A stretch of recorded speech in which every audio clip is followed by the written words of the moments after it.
नेमकं कशामुळे हा झालेला आहे आणि सध्या काय स्थिती नेमकी आहे? प्रायमरी माहिती आहे की जवळजवळ 9:30चे सुमारास या ठिकाणी 2 लोक जे आहे ते उभे होते आणि त्यांच्यावर जे आहे ते काही लोकांनी येऊन हल्ला केला आहे आणि त्यांच्यामध्ये जे आहे ते 5 राऊंड फायरिंग पण केले आहे आणि यांच्यामध्ये बनराज आंदेकर म्हणून जे इसम आहे त्यांची जे आहे ते मृत्यू झालेला आहे।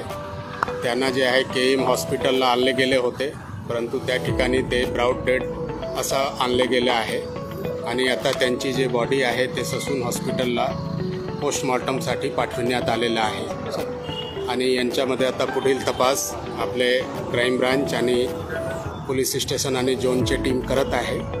आता प्राथमिकदृष्ट्या जे आहे त्यांच्यावर जे आहे ते शार्प हथियारने वार पण झालेले आहे आणि त्यांच्यामुळे त्यांची मृत्यू झाली आहे अशा प्रकारची प्राथमिक माहिती मिळालेली आहे। आता फायनल माहिती आपल्याला पोस्टमॉर्टम रिपोर्ट आल्यानंतर मिळणार आहे। सर नेमकं काय झालं होतं, पण किती वाजता हा प्रकार घडला? वंडाजांदेकरी घराच्या बाहेर पडले होते, नेमकं कशामुळे त्यांच्यावर वार झाले?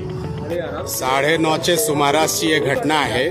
ते 2 उभे होते, बनराज आंदेकर आणि त्यांचे एक जे आहे ते चुलत भाऊ आणि त्याच वेळी काही लोक इथे आलेले आहे आणि त्यांच्यावर फायरिंगही केलेलं आहे आणि शार्प वेपननेही हल्ला केलेला आहे आणि यांच्यामध्येच त्यांची मृत्यू झालेली आहे आणि ज्यापर्यंत ते केएम हॉस्पिटलला पोहोचला होता त्यापर्यंत ब्रॉड डेड तिथे त्या ठिकाणी आणले गेले। एकूण किती गोळ्या झाडल्या आणि आरोपी किती होते? एकूण आता जे प्राथमिक माहिती आहे की 5 राऊंड फायर झालेला आहे आणि आरोपीबद्दल अजूनही क्लिअर नाही आहे की किती लोक होते, याबद्दलचे शोध जे आहे आणि तपास चालू आहे। प्राइमा फेसी काही कौटुंबिक वाद समोर आला आहे का? प्राइमा फेसी नेमकी ही घटना कशावरून घडली? एक वेळ आपल्याला आरोपी मिळाल्यानंतर त्यांनी काय मुळे केलेलं आहे ते क्लिअर होतील। ज्यापर्यंत आपल्याला आरोपी क्लिअर होत नाही त्यापर्यंत त्यांच्यावर टिप्पणी करणे योग्य होणार नाही।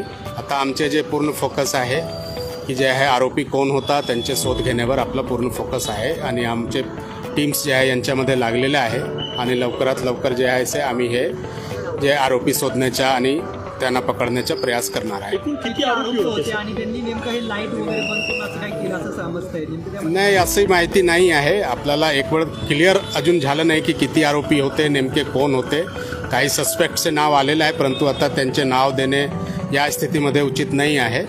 एक वेळ ते कन्फर्म झालं त्यानंतर नेमके आम्ही जे आहे हे सर्व नाव आपल्यासोबत शेअर करणार है। सर हिंदी में बताइए क्या हुआ था सर, क्या घटना हुई थी? बनराज आंदेकर है जिन पे आज यहाँ पे फायरिंग हो चुकी है। आज रात को 9:30 के आसपास इनामदार चौक में बनराज आंदेकर और उसका चचेरा भाई दोनों खड़े थे। उसी समय कुछ लोगों ने आके उन पे जो है सो अटैक किया है।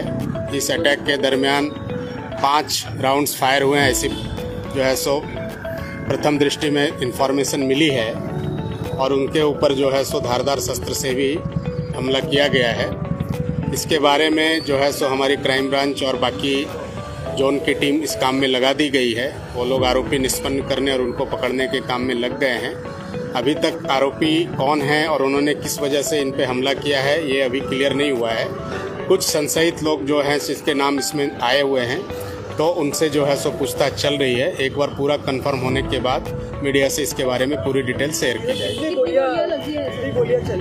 गोलियां 5 चली है और प्राथमिक इन्फॉर्मेशन से अभी तक जो है सो उसमें कोई उनको लगी नहीं है, ऐसी इन्फॉर्मेशन है।